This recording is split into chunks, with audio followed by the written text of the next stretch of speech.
Peace be with you.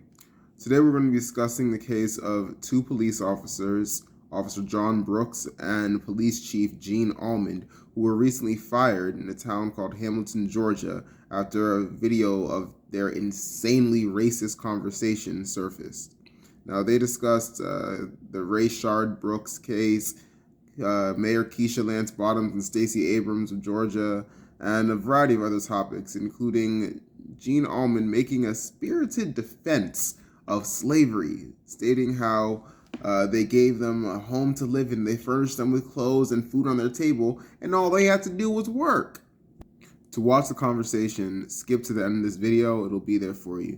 Now, after firing them, the city came forward and condemned their actions and their words, which is all well and good, but I want to talk about the underlying aspects of this video. And this starts at the very beginning when Police Chief Gene Allmond says, well, it would suit him just fine if no one showed up for the Rayshard Brooks protest. Rayshard Brooks was a black man in Atlanta. He fell asleep in the line at Wendy's, and the police came to investigate. After an altercation, he grabbed the taser of one officer and fired it in his direction. Did not hit the officer. Fired it in his direction while running away, and was shot dead by the police in Atlanta, Georgia. What I want to highlight is the fact that these two racist men came up with very logical sounding arguments for why what happened to Rayshard Brooks was okay. Gene Allmond said, well, what if he had fired the taser and then grabbed the officer's gun and killed him? And John Brooks said, well, what if it had hit him in the eye? That was an aggravated assault because that man has not been trained with a taser. So it's a more dangerous weapon in his hand. These are the same arguments and the same defenses that we see on social media, that we see from moderates, and we see from people who are supposedly not racist. They just have a different point of view. And that's the main issue that I see in this situation. In America today, there are so many people who claim to not be racist. They claim to not be extremists. They claim that they don't dislike or disregard black people, but the conversations that they have and the arguments they come up with are only on the surface level, and deep down, many of them are just like these men who will use the word nigger 20 times in a conversation while referring to black people. But to the outside world, they're just holding a certain point of view. They're not racist. They just think that, the police officer feared for his life. They're not racist. They just want to know why he didn't do what the officer said. Or they think, well, maybe if people just worked harder, they wouldn't have to deal with some of these issues. What this reveals is the real heart that is within many people in America. This country is racist, and most people don't want to acknowledge it because they don't want to seem racist while holding racist sentiments. They don't want other people to malign them. They don't want to lose their jobs. They don't want to deal with what being racist comes with. So they'll tell everyone they're not racist and come up with ways of proposing racist points of view that sound reasonable and logical. One of the officers actually went to the mayor pro tempore of Hamilton, Georgia, and told him, that's not me, I'm sorry. What you mean that's not you? That's literally you. That's literally you on the tape. This is how you feel. This is who you are. But once a black person saw it, you felt bad. You felt like a racist, and you came to apologize. The mayor pro tempore was like, no, I don't accept your apology because you're not sorry you did it. You're sorry you got caught. And that is where too much of America, especially white Americans, that's where so many people fall on the spectrum. Now, I want to note that this situation is much bigger than two men having a conversation or two officers being fired. Gene Allmond was the police chief. The chief of police sets the culture for that department, just like a CEO or an office manager sets the culture for the office or company under them. If this man feels this way about slavery, these men were laughing when discussing their ancestors or forebears who had owned slaves. This man showed his outrage at the fact that people were protesting the death of a black man.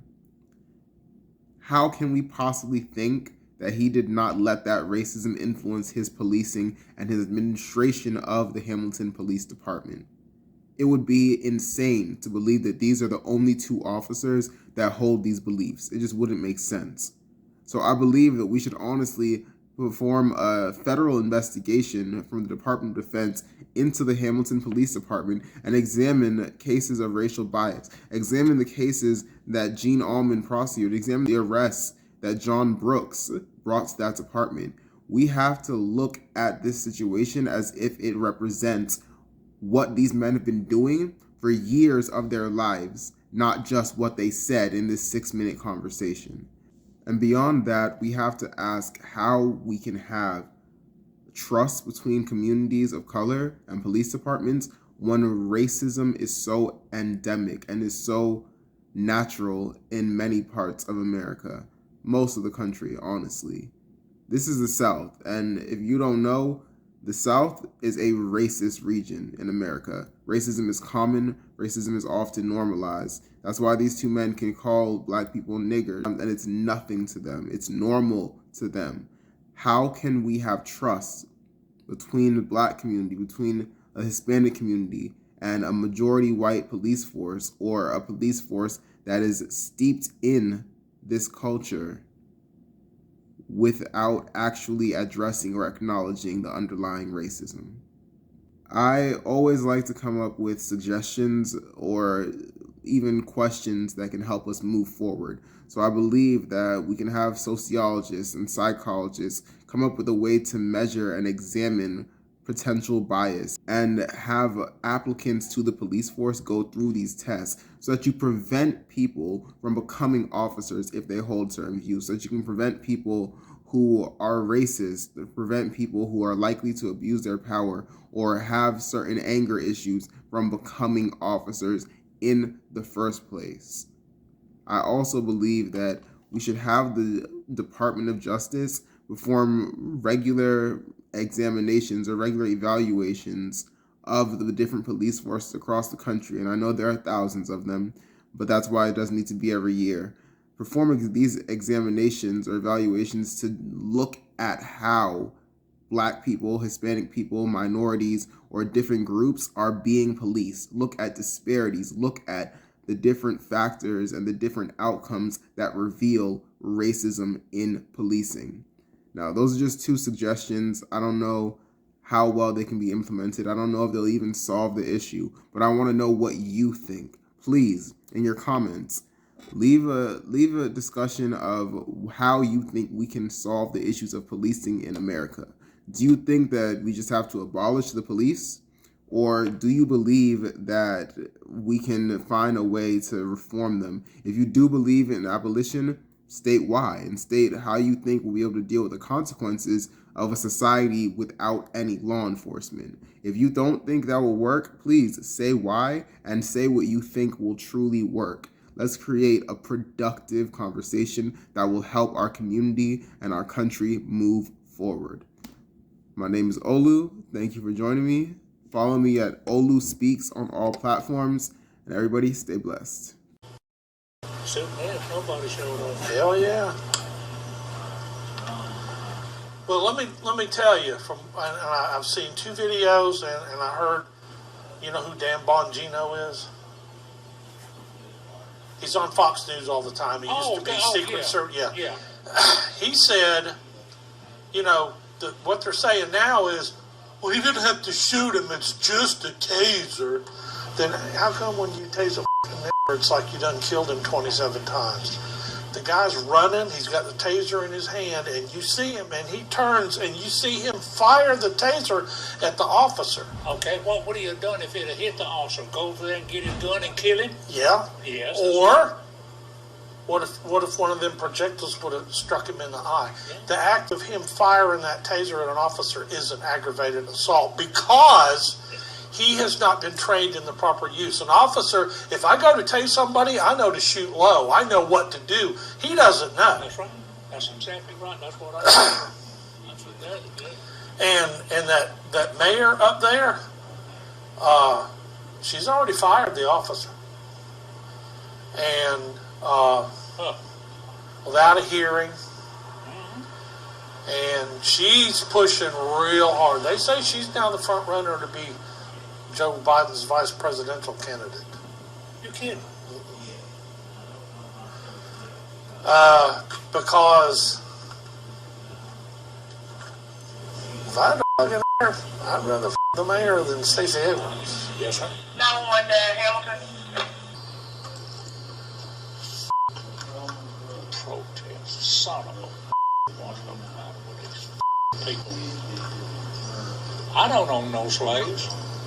My folks didn't own no slaves. Hey, You know, what are we talking about? 200 years ago? Hey, I do a lot of stuff on my family history, on ancestry. And, you know, we're all from up north, but there was a small branch of the family that lived in Virginia, which before the Civil War, what is West Virginia was Virginia. And I did find evidence of some slave owning part of my family, even though we're from Ohio and there's nobody up there. But I'm going to tell you, looking at Chris's family, holy man, let me tell you what. She had a one relative, I can't remember his name, he fought in the Civil War. After the Civil War was over with, he became an overseer on a plantation. So he was in charge of all the slaves. And there was some article or something about something he did in the paper, and the newspaper said that whatever his name was, says he was known to be the meanest man alive. Really? Well, you know what now? I don't know if this has any merit back in the slave times, but I'm sure there was a lot of them mistreated. I don't have no doubt about that. But for the most part, it seems to me like they furnished them a house to live in. They furnished them clothes to put on their back. They furnished them food to put on their table, and all they had to do was fucking work.